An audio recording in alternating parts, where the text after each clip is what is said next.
Station ವ್ಯಾಪ್ತಿಯಲ್ಲಿ ಒಂದು bike ಕಳ್ತನ ಕೇಸ್ ಮಾರ್ಚ್ 31 ತಾರೀಕು ಒಂದು ಬೈಕ್ ಕಳ್ತನ ಕೇಸ್ ಅಜಿತ್ ಅರ್ಬಲಿ ಎಂಬುವರು ಕಾಗೋಡ ತಾಲೂಕವರು ಅವರು ಸಂಕೇಶ್ವರ ಪೊಲೀಸ್ ಸ್ಟೇಷನ್ ವ್ಯಾಪ್ತಿಯಲ್ಲಿ ಇರುವ ಗಡಿ ಹಿಂಗಳಾಜಿ ಕ್ರಾಸ್ ಹತ್ರ ಅವರು ರಿಲೇಟಿವ್ ಮನೆಗೆ ಬಂದಿರುವ ಸಂದರ್ಭದಲ್ಲಿ ಅವರ ಬೈಕ್ ಒಂದು ಬಜಾಜ್ ಡಿಸ್ಕವರ್ ಬೈಕ್ ಒಂದು ಕಳ್ತನ ಆಗಿರುವುದಾಗಿ ಪೊಲೀಸರಿಗೆ ಕಂಪ್ಲೇಂಟ್ ಕೊಟ್ಟಿದ್ದಾರೆ.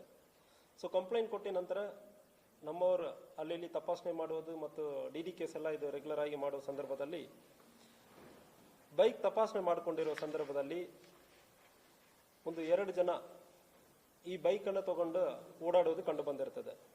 ಸೊ ಅದರಲ್ಲಿ ಲಕ್ಷ್ಮಣ್ ವಿರೂಪಾಕ್ಷಿ ಇವನು ಅಂಕಲ್ಗಿ ವಿಲೇಜ್ ಸೇರಿದವನು, ಸಾಮ್ರಾಟ್ ನಗರ್ ಬೆಳಗಾವಿ ಟೌನ್ ಲಿಮಿಟ್ ಅಲ್ಲಿ ಈಗ ವಾಸ ಇದ್ದಾನೆ. ಇನ್ನೊಬ್ಬನು ಫಕೀರಪ್ಪ ಸಿದ್ದಪ್ಪ ಹಿರೇಕಟ್ಟಿ, ಇವನು ಯರಗಟ್ಟಿ ತಾಲೂಕಲ್ಲಿ ಇರುವ ಹಿರೇಕಟ್ಟಿ ಗ್ರಾಮದ ಸೇರಿದವನು.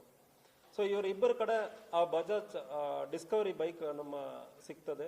ಡಾಕ್ಯುಮೆಂಟ್ ಹೇಳೋ ಸಂದರ್ಭದಲ್ಲಿ ಇವನ ಕಡೆ ಡಾಕ್ಯುಮೆಂಟ್ ಎಲ್ಲ ಚೆಕ್ ಮಾಡೋ ಸಂದರ್ಭದಲ್ಲಿ ಇದು ಕಳ್ತನ ಆಗಿರೋ ಬೈಕ್ ಅಂದ್ರೆ ಕಂಡು ಬಂದಿರ್ತದೆ.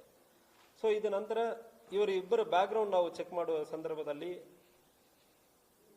ಲಕ್ಷ್ಮಣ್ ವಿರೂಪಾಕ್ಷಿ ಅವನ ಹೆಸರಲ್ಲಿ ಬೇರೆ ಬೇರೆ ಕೇಸಲ್ಲೂ ಕೂಡ ಇದೆ. ಸೊ ಇದಕ್ಕೆ ಹಿಂದೆ ಇವನು ಸುಮಾರು 8 ಬೈಕ್ ಕಳ್ತನದಲ್ಲಿ ಕೂಡ ಭಾಗಿಯಾಗಿರುವುದು ಕಂಡು ಬಂದಿರುತ್ತದೆ. ಆ ನೆಪದಲ್ಲಿ ಬೇರೆ ಎಲ್ಲಿ ಇವನು ಕಳ್ತನ ಮಾಡಿದಾನಂದ್ರೆ ಹೇಳುವ ಸಂದರ್ಭದಲ್ಲಿ ಬೈಲೋಂಗಲಲ್ಲಿ ಒಂದು ಬೈಕ್ ಕಳ್ತನ ಮಾಡಿರುವುದು ಮತ್ತು ಬೆಳಗಾವಿ ಟೌನ್ ಲಿಮಿಟ್ಸ್ ಅಲ್ಲಿ ಸುಮಾರು ಒಂದು 23 ಬೈಕ್ ಎಲ್ಲಿ ಅಂದ್ರೆ ಹಿರೇಬಾಗವಾಡಿಯಲ್ಲಿ ಆ ಪೊಲೀಸ್ ಸ್ಟೇಷನ್ ವ್ಯಾಪ್ತಿಯಲ್ಲಿ ಒಂದು 5 ಬೈಕ್, ಶಹಾಪುರ ಪೊಲೀಸ್ ಸ್ಟೇಷನ್ ವ್ಯಾಪ್ತಿಯಲ್ಲಿ ಒಂದು 4 ಬೈಕ್, ಮಾಲ್ಮಾರುತಿ ಪೊಲೀಸ್ ಸ್ಟೇಷನ್ ವ್ಯಾಪ್ತಿಯಲ್ಲಿ ಒಂದು 2 ಬೈಕ್, ಕಾಕ್ತಿ ಪೊಲೀಸ್ ಸ್ಟೇಷನ್ ಅಲ್ಲಿ ಒಂದು 2 ಬೈಕ್. ಒಟ್ಟು ಇವನು 25 ಬೈಕ್ ಕಳ್ತನಗಳನ್ನು ಕಳೆದ ಕೆಲವೊಂದು ತಿಂಗಳಲ್ಲಿ ಮಾಡಿರೋದು ಕಂಡು ಬಂದಿರ್ತದೆ. ಸೊ ಇದರಲ್ಲಿ ಒಂದು 20 ಕೇಸಲ್ಲಿ FIR ಕೂಡ ದಾಖಲಾಗಿದೆ. ನಮ್ಮ ಪೊಲೀಸ್ ಸ್ಟೇಷನ್ ನಮ್ಮ ಬೆಳಗಾವಿ ಜಿಲ್ಲೆಯಲ್ಲಿ 2 ಕೇಸ್ ದಾಖಲಾಗಿದೆ. ಸೊ 1 ಕೇಸ್ ದಾಖಲಾದ ನಂತರ ಇಷ್ಟೊಂದು ಬೈಕನ್ನು ಪತ್ತೆ ಮಾಡಿದ್ದಾರೆ. ಈ ಬೈಕನ್ನು ಕಳ್ತನ ಮಾಡಿ ಇವನ ಮನೆಯಲ್ಲಿಯೇ ಸುಮಾರು ಒಂದು 8 ಬೈಕನ್ನು ಇಟ್ಕೊಂಡಿರೋದು ಕಂಡು ಬಂದಿರ್ತದೆ.